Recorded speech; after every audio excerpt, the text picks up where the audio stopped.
Interview में तुमने जो चीजें कही थी वो सब झूठ थी क्या राहुल? एक काम ढंग से नहीं होता तुमसे। तुमने कहा था तुम्हें एक्सेल बहुत अच्छे से आता है। हाँ सर, क्योंकि पहले मुझे एम और एल आता था, लेकिन लॉकडाउन में थोड़ा सा वेट बढ़ गया, इसीलिए अब एक्सेल आता है। पर मुझे थोड़ी पता था माइक्रोसॉफ्ट एक्सेल की बात कर रहे हो। अच्छा, गलती तो हमारी है। और जो तुमने कहा था कि तुम्हें 4 भाषाएं आती है, उसका क्या? अच्छा वो सर, वो भी सच है।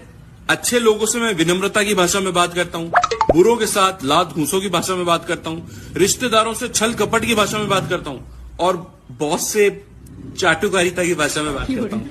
हो गई 4 भाषाएं। अच्छा, एक काम करो, नॉनसेंस की भाषा भी उसमें ऐड कर दो। और पिछले 5 साल की नौकरी में तुमने जो 7 साल का एक्सपीरियंस दिखा रखा है, उसका क्या जवाब है तुम्हारे पास? ओवर टाइम सर, मैंने ओवर टाइम भी किया था ना, इसीलिए। आज मुझे पहली बार ये रियलाइज हुआ है कि AI can not replace humans. इतनी बेवकूफी वाली बात इंसान ही कर सकते हैं।